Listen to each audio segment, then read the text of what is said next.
Pep Guardiola was 100% correct for letting Joao Cancelo leave Manchester City, and let me tell you why. Now, before we start the video, I do want to give a quick little plug. If you do enjoy this content, hit the subscribe button down below. It helps massively, and it lets me know to keep publishing more content. And if you do enjoy all this content, there's more on TikTok. I have a TikTok channel. I publish daily content on there, so get following that as well. We're currently on the road to 5K on TikTok, and here we're just going to build this community up. So anyway, just wanted to quickly say that. Let's get into the video. Now, there are a few reasons to why Joao Cancelo has decided to leave Manchester City.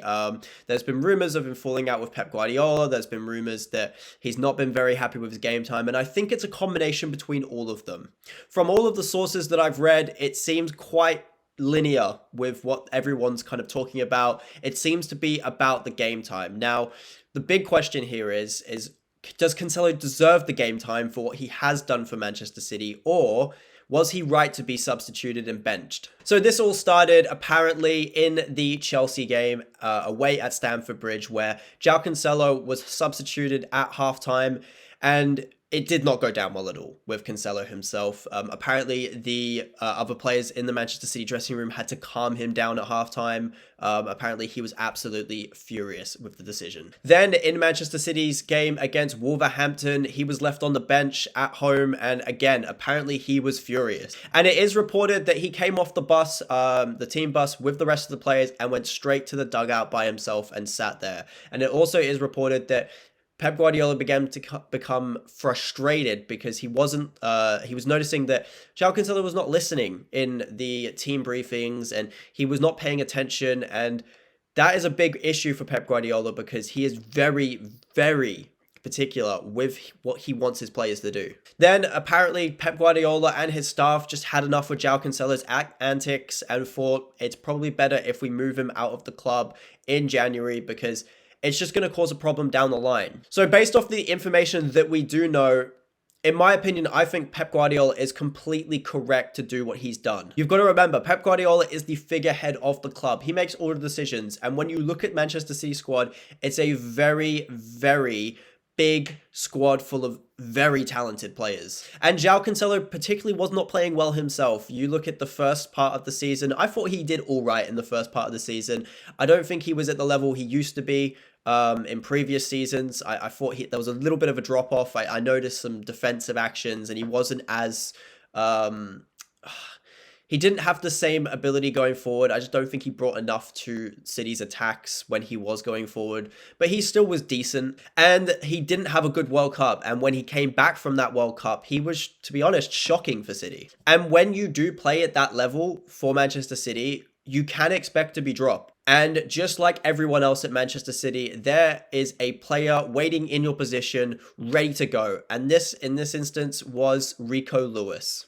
Rico Lewis has been an absolute revelation for Manchester City in that right back spot. He has come in and showed signs of world-class ability, in my opinion. Don't think he's world-class yet, obviously. He's very young, but he's showing the abilities to become world-class in the future. The ability on the ball that he has at his age is quite phenomenal. Picking up positions in the midfield, turning on the ball, very, very mature for his age on the ball. And yeah, he's just one of those players that has just come in and taken his opportunity. So Cancelo was not happy with his spot, obviously being taken by a youngster. Nathan Ake, Pep Guardiola, you could tell, made some tactical adjustments to bring Ake into left centre back, to play in a 3-back, and to push Rico Lewis into midfield. And what this has basically allowed is that it's allowed a system without Joao Cancelo. Joao Cancelo was being operated in that right-back role for a few games when he came back from the World Cup, and as I said before, he wasn't good enough, and Rico Lewis has been good enough. So therefore, you have to do your time on the bench. Joao Cancelo could not expect to be just put in every single game because, oh, I am the best fullback in the world. It doesn't work like that at Manchester City. And it's not like I don't like Joao Cancelo. I like the attitude that he has in his head where he wants to play football. It's just, it doesn't work at Manchester City when you're not in your best form. You're going to get dropped at times. Every single player at Manchester City, maybe bar Kevin De Bruyne and Haaland, are capable of being dropped for anybody. So in essence, I believe this was the right decision by Pep Guardiola. I think he's got it right. I think that if you keep Joao Cancelo, he's just going to be a constant problem in the dressing room. And if you play him every game and subdue to his demands, then you kind of stunt the growth of someone like Rico Lewis, who's been performing wonderfully for City. But when you are a manager like Pep Guardiola that has won 4 out of the last 5 Premier Leagues, I think that it gives you license to be able to make these decisions, and the fans shouldn't really question it. The reason why we shouldn't question it is because Pep has fallen out with players before, or he's had issues with players before, and look at the club. You know, you look at Leroy Sané, for example. When we lost him, it was a big thing, and I was really upset that Leroy Sané went. But when you look at the overall squad unity, I think it was the best thing for us to do. So therefore, I believe that this was a great decision by Pep Guardiola to let Joao Cancelo go. It sucks. It may hurt us in the season, but I think it would have hurt us more to keep an unhappy Joao Cancelo around the changing room. And yeah, that's what I believe. But let me know in the comments, what do you guys think? Did Pep Guardiola get this wrong or right? Thank you for watching. Hit that subscribe button. Follow my TikTok. All my socials will be down below. Just had to get the plug in the end. Come on. Had to. But yes, thank you for watching, and I'll see you in the next one. Peace.